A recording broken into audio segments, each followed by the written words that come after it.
नमस्कार, खबर 1 मिनट देख रहे हैं आप। आपके साथ मैं हूं शिप्रा झा और आइए अब देखते हैं 1 मिनट में पूरी खबर। देश भर में ईद का जश्न है। सोमवार को चांद दिखने के बाद आज ईद का जश्न है। पटना के गांधी मैदान में सुबह से ही ईद की नमाज के लिए मुस्लिम समाज के लोग पहुंचे। गांधी मैदान में नमाजियों के लिए बेहतर व्यवस्था की गई। गांधी मैदान में हजारों की संख्या में मुस्लिम समाज के लोगों ने ईद की नमाज अदा की। 2 साल बाद ईद की नमाज अदा करने गांधी मैदान में आए लोगों के बीच एक अलग माहौल नजर आया। खुद नीतीश कुमार भी नमाजियों से मिलने के लिए गांधी मैदान पहुंचे थे, जहां उन्होंने सभी से मुलाकात की और लोगों को मुबारकबाद भी दी। अवसर पर सब लोगों को मुबारकबाद है। सब लोग प्रेम के साथ लोग एक दूसरे के साथ रहें और बहुत अच्छे ढंग से रहे, यही माहौल रहे। ईद के अवसर पर पटना गांधी मैदान पहुंचे मुख्यमंत्री नीतीश कुमार ने कहा कि बिहार में अमन चैन कायम की दुआ मांगी। नमाजियों से मुलाकात के दौरान मुख्यमंत्री नीतीश कुमार ने इस दौरान बच्चों से बात की और उन्हें आशीर्वाद दिया।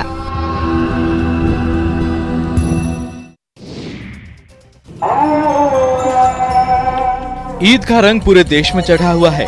मुस्लिम समाज के लोग एक दूसरे को ईद की मुबारकबाद दे रहे हैं। कोरोना काल के 2 साल के बाद पहली बार झारखंड में भी ईद की नमाज अदा की गई।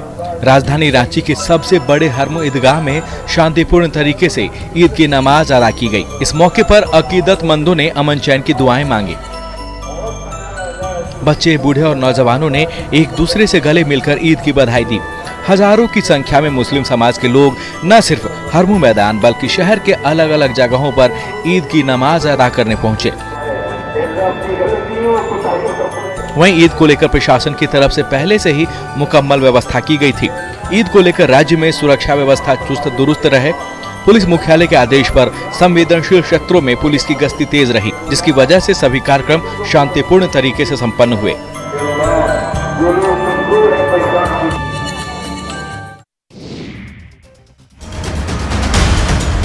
भागलपुर के बबरगंज थाना क्षेत्र के मोहिउद्दीन नगर स्थित प्राथमिक स्वास्थ्य केंद्र पर बम फेंककर दहशत फैलाने वाले बदमाश पुलिस के हत्थे चढ़ गया है।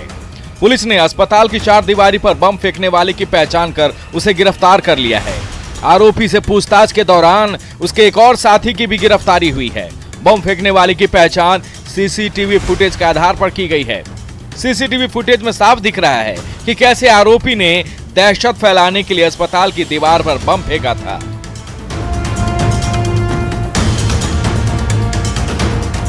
अब बम किस वजह से फेंका गया और बम फेंकने के पीछे क्या साजिश थी, पुलिस इसके लिए आरोपी से पूछताछ कर रही है। दरअसल प्राथमिक स्वास्थ्य केंद्र की 4 दीवारी पर बम फेंकने से अस्पताल की दीवार क्षतिग्रस्त हो गई थी। अस्पताल बंद हो चुका था, इसलिए किसी प्रकार का कोई नुकसान नहीं हुआ।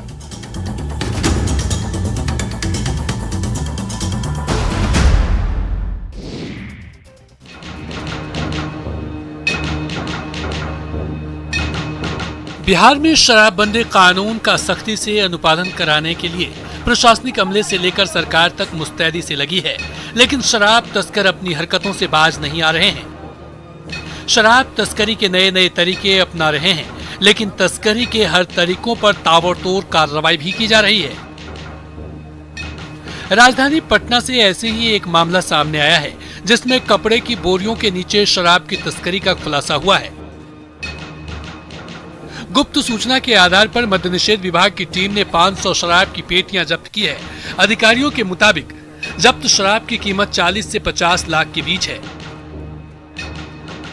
यूपी नंबर के ट्रक से बिहार लाया गया था। शराब के साथ ट्रक को भी जब्त कर लिया गया है।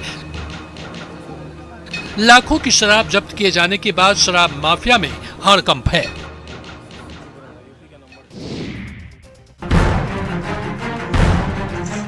भीषण गर्मी के बीच पानी की किल्लत से मुंगेर के प्रेम टोला फरदा के लोग परेशान हैं। इलाके में पानी की किल्लत के लिए जिम्मेदार वे संवेदक बताए जा रहे हैं, जिन्होंने आनन फानन में नल जल योजना को पूरा तो कर दिया और उसका नतीजा ये हुआ कि योजना के तहत लगाई गई बोरिंग महज कुछ महीने में ही जमीन में धंस गई। अब जब बोरिंग ही जमीन में धंस चुकी है तो नल से पानी मिलने का कोई सवाल ही नहीं। लगभग 1.5 साल पहले 15 लाख रुपए खर्च कर 100 घरों तक पानी पहुंचाने के लिए जल मीनार जरूर बनाया गया था, लेकिन बोरिंग जमीन में धंस गई तो पानी जल मीनार तक पहुंच ही नहीं पाया। 100 में से सिर्फ 70 घरों में योजना के तहत नल भी लगाए गए, लेकिन इस भीषण गर्मी में पानी की एक बूंद तक लोगों को नसीब नहीं हो सकी। ग्रामीणों ने इसकी शिकायत भी की, लेकिन कोई समस्या का समाधान नहीं निकाल पा रहा है।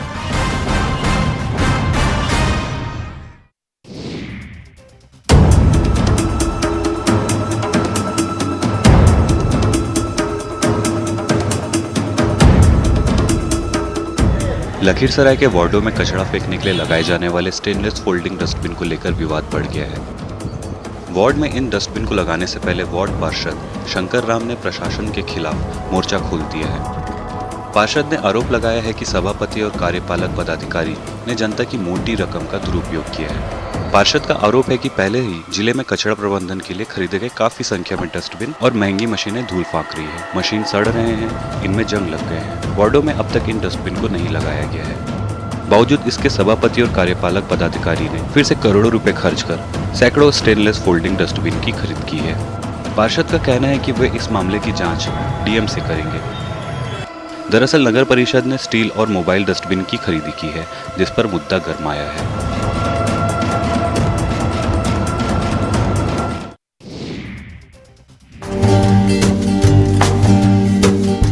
भागलपुर का रघुचक गांव शराबबंदी वाले बिहार में मिसाल पेश कर रहा है। मिसाल नीरा के सेवन को लेकर है, जिस वजह से लोग शराब से दूर रहते हैं। आज भी गांव के लोग नीरा ही पीते हैं। गांव में शराब पीकर आने की हर किसी को मनाही है। लोगों से शराब नहीं पीने की अपील की जाती है और गाँव के लोग इस अपील पर अमल भी करते हैं।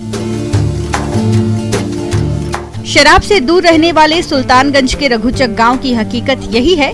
दावा है कि आज तक गांव में शराब पीने या बेचने के मामले में कोई एफआईआर नहीं हुई है। शराबबंदी वाले बिहार में शराब से दूर रहकर गांव के लोग कई जिलों के लिए उदाहरण हैं। नीरा को बढ़ावा देने के सरकार के फैसले के बाद नीरा उत्पादकों में उत्साह जरूर है। बावजूद इसके यहाँ नीरा बनाने वालों को सरकारी राहत नहीं मिलने का मलाल है। नीरा बेचने वाले सरकारी मदद की आस लगाए बैठे हैं।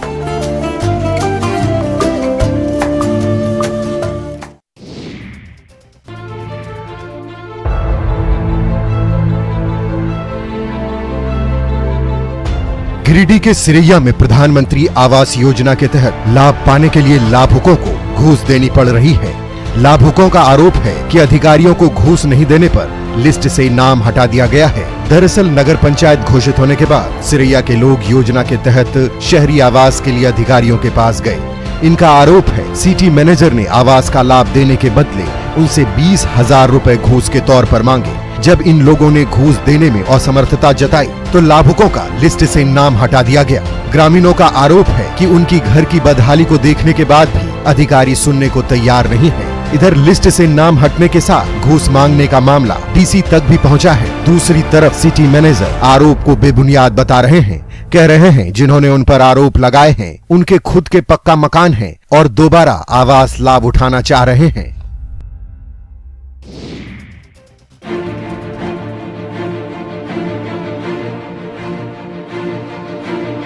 सीतामढ़ी के बेलसंड में एक ऐसा थाना है जहां कोई पुलिस जवान नहीं रहता। सालों से उत्पाद विभाग के इस पुलिस थाने में कोई जवान ड्यूटी करने नहीं पहुंचा। धीरे धीरे थाने का ये भवन जर्जर हो चुका है। भवन के नाम पर सिर्फ खंडहर नजर आ रहे हैं। सालों से उत्पाद विभाग के इस थाने में ताले लटके हुए रहते हैं। कागजों में जरूर उत्पाद विभाग का ये थाना है। उत्पाद विभाग के कर्मचारियों की भी इस थाने में नियुक्ति है, लेकिन सालों से यहाँ कोई कर्मचारी ड्यूटी करने नहीं पहुंचा। थाना पिछले लंबे अरसे से कागज पर चल रहा है। थाने के लिए उत्पाद विभाग का अपना भवन भी है, जमीन भी विभाग की अपनी ही है, लेकिन थाने की जमीन पर आसपास के लोग खेती करते हैं। अब जब जिले में शराबबंदी कानून को सख्ती से लागू करवाने की जिम्मेदारी जिस विभाग पर हो, विभाग के जिन जवानों पर हो, वे थाने में ड्यूटी नहीं करते। थाना सालों से बंद है।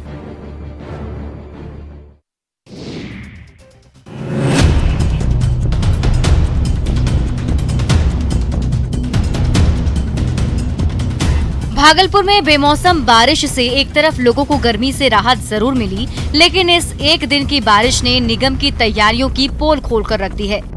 जिले में तेज हवा के साथ जिस तरह से मूसलाधार बारिश हुई, उससे शहर के कई इलाकों में जल जमाव हो गया है। थोड़ी देर की बारिश में ही शहर के डिक्शन मोड़ के पास जल जमाव हो गया है। बारिश के बाद इस जल जमाव से शहर के लोगों की परेशानी बढ़ गई है। बीच सड़क पर घुटने भर पानी से आवागमन बाधित होता रहता है। लोग नगर निगम पर सवाल उठाने लगे हैं। पिछले कई दिनों से शहर में नाले की सफाई जरूर की जा रही है, लेकिन ड्रेनेज सिस्टम नहीं सुधरने के कारण जल जमाव की समस्या हल्की बारिश में ही देखने को मिल जा रही है। बारिश से पहले निगम की तैयारी किस ओर जा रही है, शहर में ये जल जमाव उसकी झलक है।